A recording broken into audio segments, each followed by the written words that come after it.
की जो हमारी राष्ट्रीय उपाध्यक्ष है, जो यशस्वी पूर्व मुख्यमंत्री जो वसुंधरा राजे सिंधिया जी हैं, उनको जन्मदिन की ढेर सारी शुभकामनाएं। ये मेरी तरफ से सभी राम भक्तों को तुलंडी की होली की शुभकामनाएं, सभी को बांसवासियों को।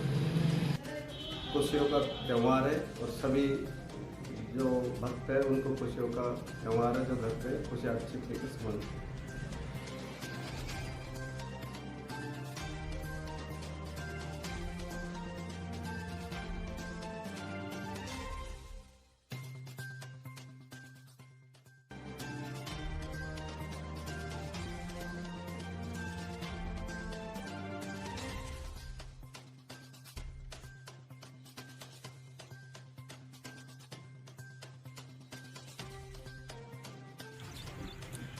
सर, हमारा ये 3 दिन पहले आज से वो एक लड़का बाहर से आ रहा था, क्योंकि हमारे एक बुढ़िया मर गई थी, उसके दिन बाड़ी थी उस दिन।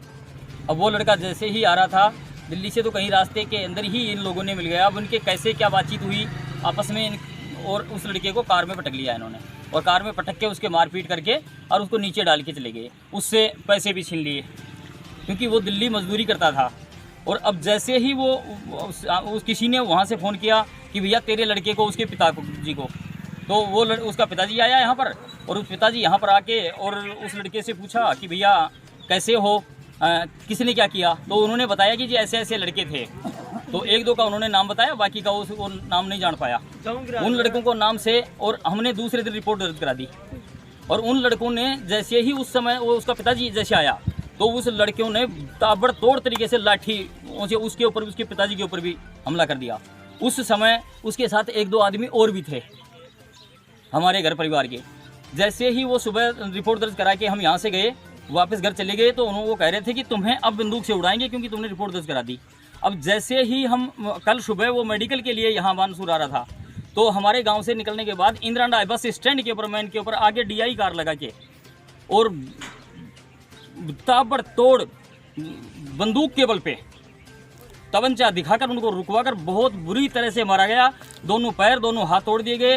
लड़कों के जो 1-2 लड़के जो मोटरसाइकिल चलने वाले थे, उनको भी घायल कर दिया गया और बुरी दशा से, और उनको ले जाके हॉस्पिटल में पटका। जब तक हम आए, जब तक ये सब जा चुके थे, पुलिस उसके बाद में आई थी, और अब आगे वो हॉस्पिटल में रेफ़र कर रखा है उनको, अब इलाज चल रहा है। बाकी आज निवेदन करने आए हैं इन लोगों से कि हमारी रिपोर्ट कब तक होगी, या हम इनसे ऐसे ही पिटते रहेंगे।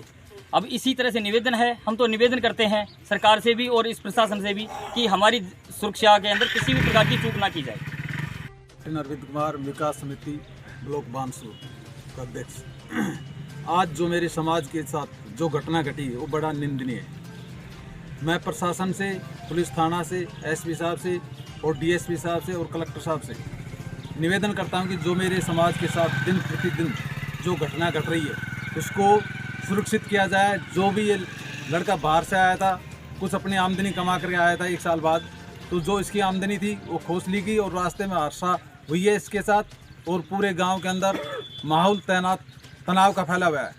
मैं प्रशासन से ये उम्मीद करता हूं कि जल्दी से जल्दी उन लड़कों को जो ये हादसा किया है उनको जल्दी से जल्दी अरेस्ट किया जाए और कानून कार्रवाई की जाए और गांव वालों को सुरक्षा प्रदान की जाए।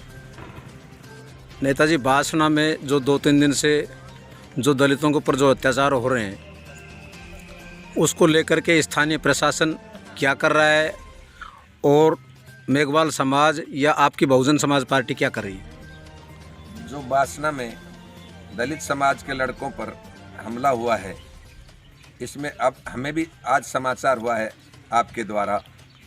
हम चाहते हैं जिन लड़कों के ऊपर, चाहे वो गुंडे थे या कोई भी थे, पुलिस से और प्रशासन से मांग करते हैं कि उनको अरेस्ट किया जाए और भविष्य में किसी तरह की कोई गलती ना हो।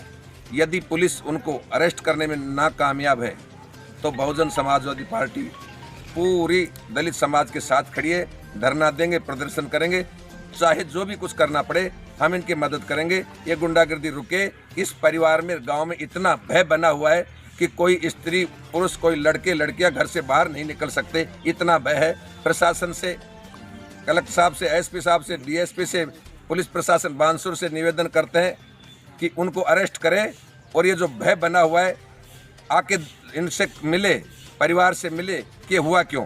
परसों जब ये हादसा हुआ और ये थाने में रिपोर्ट देकर गए बताए और रिपोर्ट दर्ज नहीं हुई, और रिपोर्ट देने के बावजूद भी कल ये मेडिकल करवाने जब जा रहे थे तब भी उन जो अपराधी लड़के हैं उनके द्वारा इन पर हमला किया गया, जो गलत है।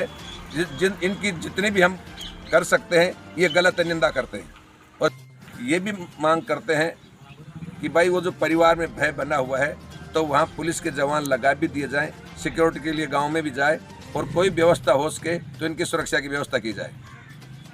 देखिए, उस विषय में पहले एक मुकदमा दर्ज कराया गया, वही मामला है, और उसके बाद जो दूसरा पक्ष था उसने ये आरोप लगाते हुए कि तुमने हमारे खिलाफ झूठा मुकदमा कराया, उस पक्ष के साथ दोबारा मारपीट की।